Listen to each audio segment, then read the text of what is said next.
बहुत समय पहले की बात है। विंध्यवन नाम के एक विशाल जंगल में एक बूढ़ा शेर रहता था। उसका नाम था वीरेंद्र। उसकी पत्नी रानी तारिका और उनका छोटा बेटा अर्जुन उसी जंगल की गुफा में रहते थे। राजा वीरेंद्र बहुत दयालु और न्यायप्रिय था। वो कभी किसी जानवर के साथ अन्याय नहीं होने देता था। अगर जंगल में कोई भूखा होता तो उसके लिए भोजन की व्यवस्था करता। अगर दो जानवरों में झगड़ा होता तो प्यार से समझाकर मामला शांत कर देता। इसी वजह से पूरा जंगल उससे बहुत प्रेम करता था। लेकिन समय किसी के लिए नहीं रुकता। एक दिन अचानक राजा वीरेंद्र बहुत बीमार पड़ गया। उसकी दहाड़ कमजोर हो चुकी थी। चलना भी मुश्किल हो गया था। एक रात गुफा के अंदर लेटे हुए वीरेंद्र ने रानी तारिका से कहा, तारिका, मुझे लगता है अब मेरा समय करीब है। मेरे जाने के बाद इस जंगल का क्या होगा, यही सोचकर चिंता होती है। महाराज, ऐसा मत कहिए। आप ठीक हो जाएंगे। आपके बिना मैं और अर्जुन कैसे रहेंगे? हर जीव को एक दिन जाना पड़ता है तारिका, लेकिन मैं चाहता हूं कि मेरे बाद जंगल सुरक्षित रहे। तुम तुरंत सभी जंगलवासियों को सभा में बुलाओ। मुझे एक जरूरी घोषणा करनी है। रानी भारी मन से बाहर निकली और पूरे जंगल में खबर भिजवा दी।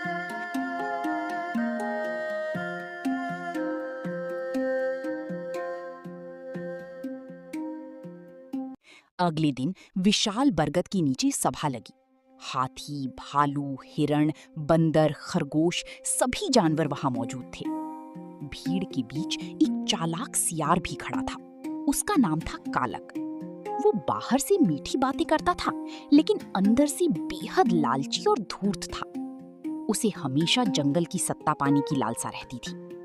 थोड़ी देर बाद बीमार राजा वीरेंद्र सभा में आया। सभी जानवर दुखी होकर उसकी ओर देखने लगे। मेरे प्यारे जंगलवासियों, अब शायद मैं ज्यादा दिन जीवित नहीं रहूंगा, इसलिए आज मैं एक फैसला सुनाने आया हूं।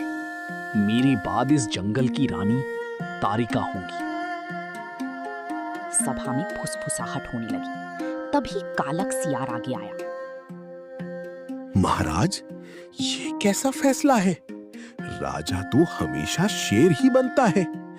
आपका बेटा अर्जुन भी तो है, उसे राजा घोषित कीजिए। कुछ जानवर धीरे धीरे सिर हिलाने लगे, लेकिन वीरेंद्र की आंखों में गुस्सा चमक उठा। चुप रहो कालक, अर्जुन अभी छोटा है। जब वो योग्य हो जाएगा तब तारिका स्वयं उसे राजा बनाएंगी। इस जंगल को अभी समझदार नेतृत्व की जरूरत है। कालक दांत पीसता हुआ पीछे हट गया। कुछ ही दिनों बाद राजा वीरेंद्र की मृत्यु हो गई। पूरा जंगल शोक में डूब गया। रानी तारिका ने बहुत साहस से जंगल की जिम्मेदारी संभाली। वो हर समस्या का समाधान समझदारी से करती थी। धीरे धीरे जंगल फिर शांत होने लगा, लेकिन कालक अंदर ही अंदर जल रहा था। उसे रानी की लोकप्रियता बिल्कुल पसंद नहीं थी। उधर दूर पहाड़ियों की पार स्थित चंद्रवन जंगल में भयानक सूखा पड़ गया। नदियां सूख गईं, पेड़ों से पत्ते गिरने लगे, जानवर अपना घर छोड़कर भागने लगे। उसी जंगल में एक दुर्लभ हिरणी रहती थी। उसका नाम था मृणालिनी। उसके साथ उसका छोटा बेटा रोहन था। दोनों अपने झुंड के साथ जंगल छोड़कर जा रहे थे, लेकिन रास्ते में रोहन को नींद आ गई और जब उसकी आंख खुली तब तक उनका झुंड बहुत दूर जा चुका था। माँ, हम सब कहाँ गए? क्या हम रास्ता भटक गए? डरो मत बेटा, हम उन्हें ढूंढ लेंगे। लेकिन अंदर से वो खुद भी डरी हुई थी। तभी उसने दूर विंध्यवन को देखा।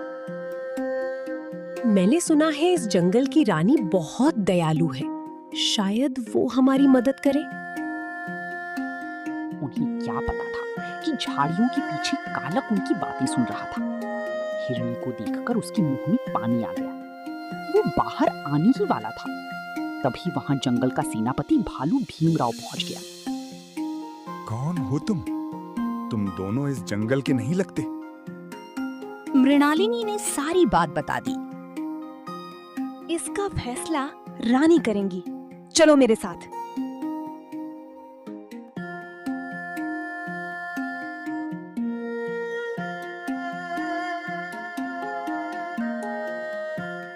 महलनुमा गुफा में पहुंचकर मृणालिनी ने रानी तारिका को प्रणाम किया।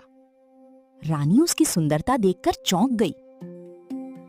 इतनी सुंदर हिरणी मैंने पहले कभी नहीं देखी। तुम कौन हो? हम लोग एक दुर्लभ प्रजाति से हैं महारानी। हम हमेशा छुपकर रहते हैं। हमारा जंगल सूख चुका है। रानी ने तुरंत कहा, जब तक चाहो यहाँ रह सकती हो। मेरे रहते तुम्हें कोई नुकसान नहीं पहुंचाएगा। तभी छोटा अर्जुन वहां आया।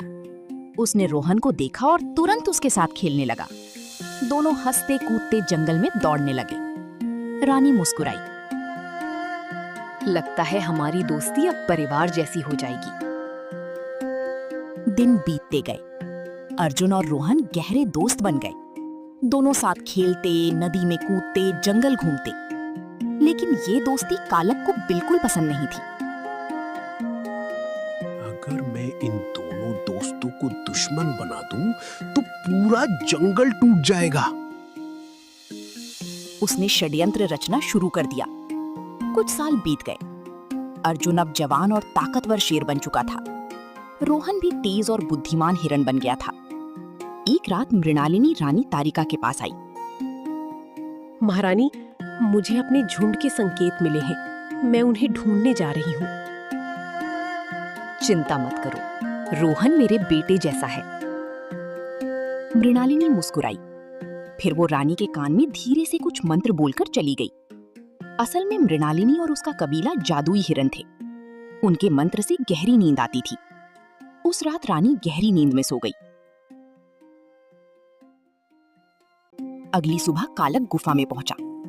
उसने देखा कि रानी बिल्कुल शांत पड़ी है।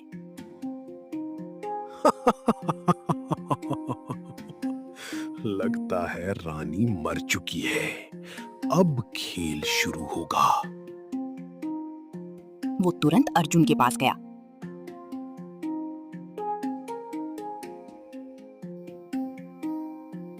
अर्जुन, बहुत बुरी खबर है। तुम्हारी माँ को रोहन और उसकी माँ ने मार दिया। क्या? ये झूठ है। लेकिन जब अर्जुन गुफा में पहुंचा तो रानी बिल्कुल शांत पड़ी थी। गुस्से में उसका दिमाग काम करना बंद कर गया। वो दहाड़ता हुआ रोहन के पास पहुंचा।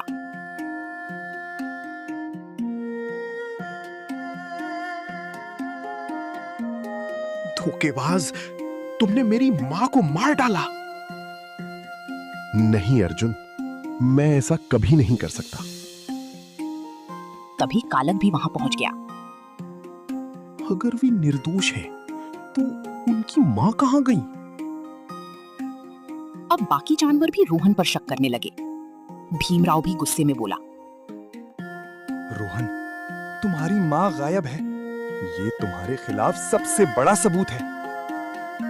अगर मेरी माँ दोषी होती तो मुझे यहाँ अकेला छोड़कर कभी नहीं जाती।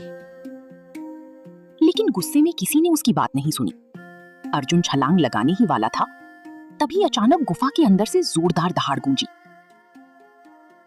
रुको! सभी चौंक गए। रानी जिंदा थी। कालक डर से कांपने लगा। मैं मरी नहीं थी, सिर्फ गहरी नींद में थी और मैंने सब सुन लिया, तुम्हारी सारी चालें भी। मृणालिनी वापस आ गई। उसने सारी सच्चाई बता दी। हम जादुई हिरण हैं। मैंने महारानी को नींद का मंत्र दिया था, लेकिन इन्होंने मंत्र ज्यादा बार दोहरा लिया। अब सभी जानवरों को अपनी गलती का एहसास हुआ। अर्जुन शर्मिंदा होकर रोहन के पास गया। मुझे माफ कर दो दोस्त, मैं गुस्से में अंधा हो गया था। सच्ची दोस्ती में माफी नहीं मांगी जाती। फिर सारे जानवरों ने मिलकर कालक को जंगल से बाहर निकाल दिया।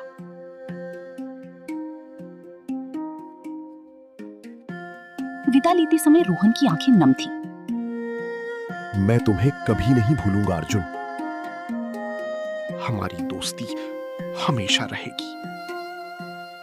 दोनों ने आखिरी बार एक दूसरे को देखा और फिर मृणालिनी अपने बेटे के साथ दूर जंगलों की ओर चली गई।